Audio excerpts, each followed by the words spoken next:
So in art world, information is currency.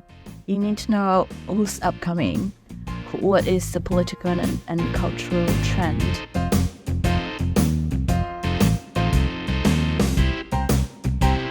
So, Hello. Lily, hi. Hi. Thank you for taking the time to do this interview with me. The honor's mine. So I know that you work in London within the art business. I wanted to ask you, how did you get there and what is it exactly that you're doing? Okay, so I currently work at Gurjans and I am the director for Asia for the company. So the company does art advisory, valuation, collection management, and art finance. My background, however, wasn't in art. I was born and raised in Hangzhou, and I went to London to study when I was 17. I studied urban design and architecture, and I also worked as a designer for about 8 years in London and simultaneously in China. I set up a small architecture studio in Shanghai with my partners. As to art world, the story began maybe 5 years ago. I decided to venture into the art world because architecture was not fulfilling enough for me, and I was following my true passion of my life. And I was lucky enough to get into a very good company when I was first sort of ventured into the art world. And now I am 5 years, still growing, still learning, and really enjoying what I do. Okay, so and what do you do like on a day-to-day basis? So I work with clients, say either individuals, collectors or collectors wannabe, and or organizations like private museums or institutions, usually in Asia, because I am sort of in charge of the Asian market for the company. And I would advise them on buying, selling, valuation, or how to build and elevate their collection worldwide, or how to swap out their collections by selling them or art financing them, or giving them to art-backed loan provider, such as my company or Sotheby's or Christie's. Okay, and so since you are in this world, can you tell us maybe what changes there might have been in the past 5 years, or maybe past 1 year or 2 years? Wow, that's... with regards to China or Asia? Okay, that's a big question. But from my limited experience in the art world and from all the things I've learned from my peers and my mentors, so the art world is a big world.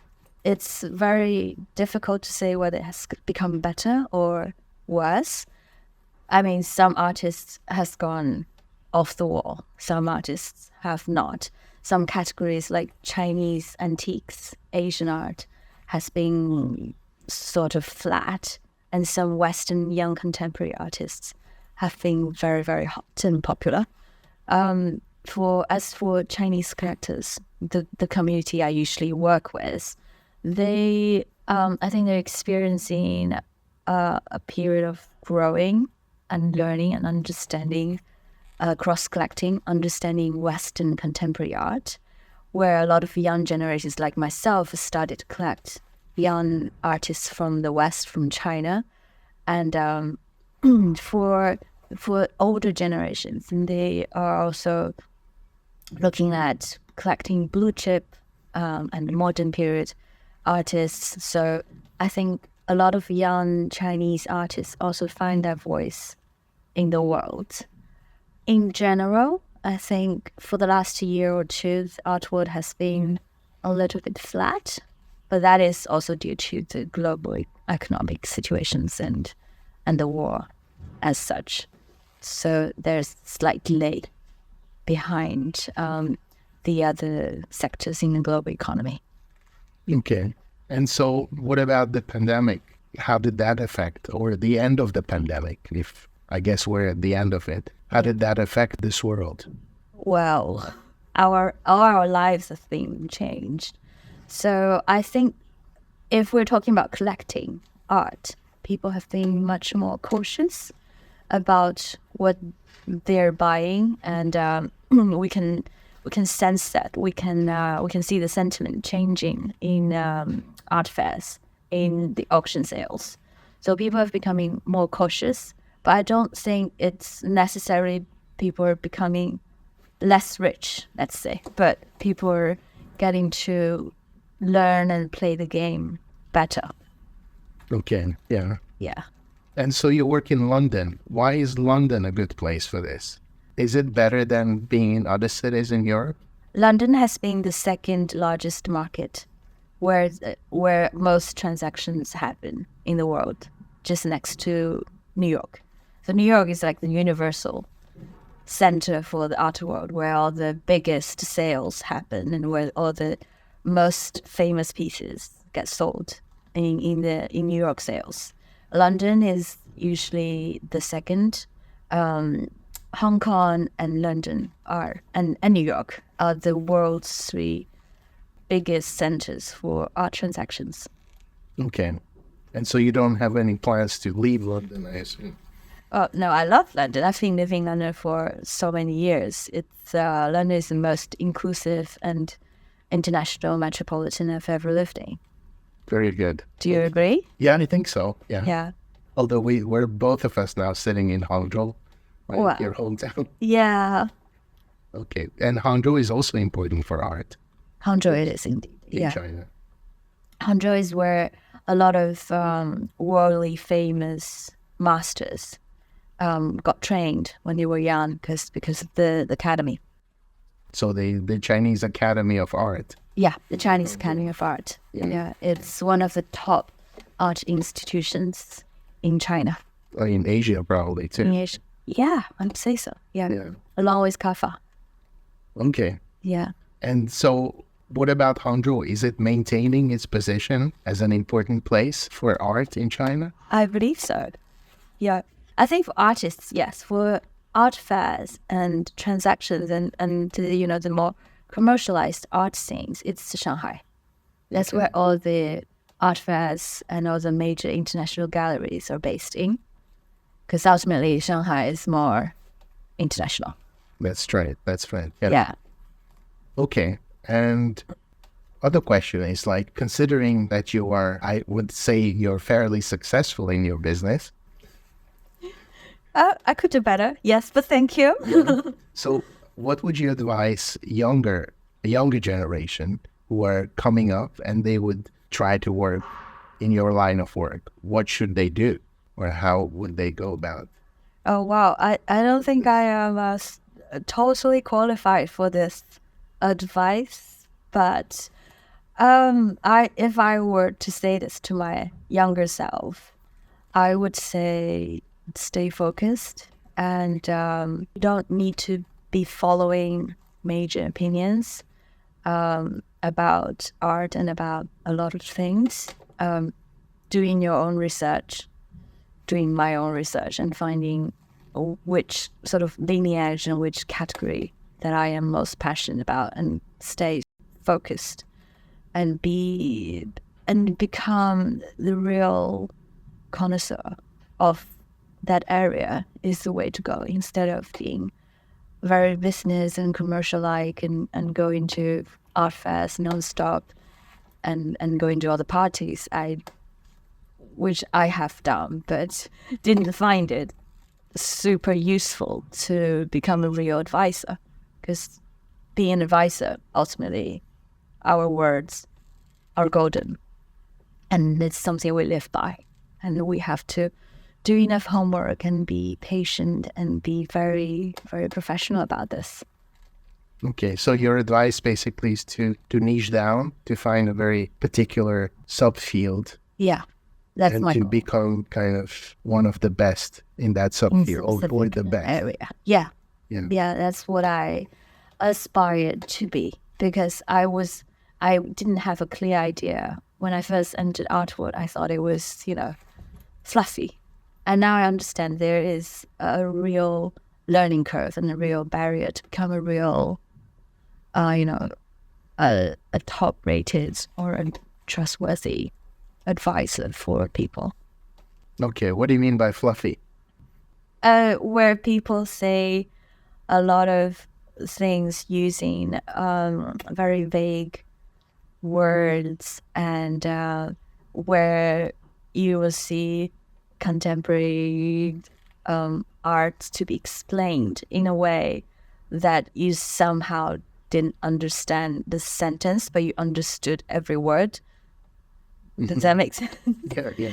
Yeah, so that's like that. And also you will see a lot of, in a way, maybe this is not appropriate for the video. This is a little bit trade secret. Okay. But it's where a lot of people go around in art worlds with secondary information. So in art world, information is currency.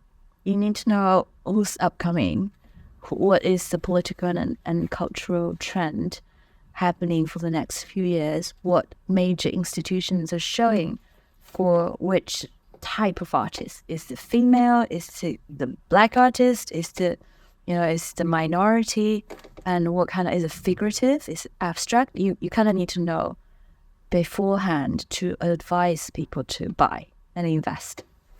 So a lot of people go around with secondary information. They don't really know the seller or buyer, and some things are not even for sale, but they go around with this kind of information to fluff around. I see. Okay. That's what I meant by fluffy. Yeah. Yeah. So you have to be based on fact. Yeah, you have Based to in be fact. really, really careful about the information that passed down to you before you pass on to somebody. You need to know that this is validated information. Otherwise, your credential is harmed. Okay. I think that's very wise advice. Which Learn from mistakes. Yeah. Yeah, we all learn from mistakes. Yeah. That's true. Yeah. Okay. Is there anything major you think is going to happen in the foreseeable future in terms of art collecting, maybe with reference to China? With reference to China, yes, I think that's a very good question.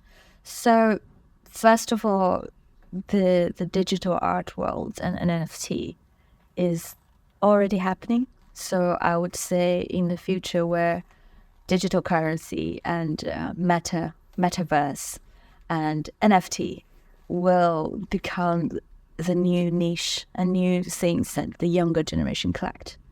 So for example, we grew up with learning about Picasso, with learning about 19th, 20th century art.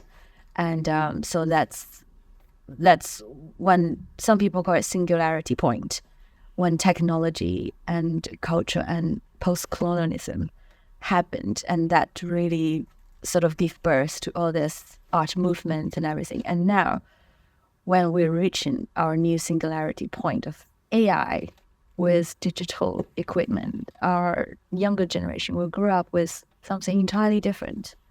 So, for example, in China and Japan, a lot of young generations would like to collect manga and Japanese cartoon-like contemporary art, pop art, because we grew up with this. We grew up watching those manga.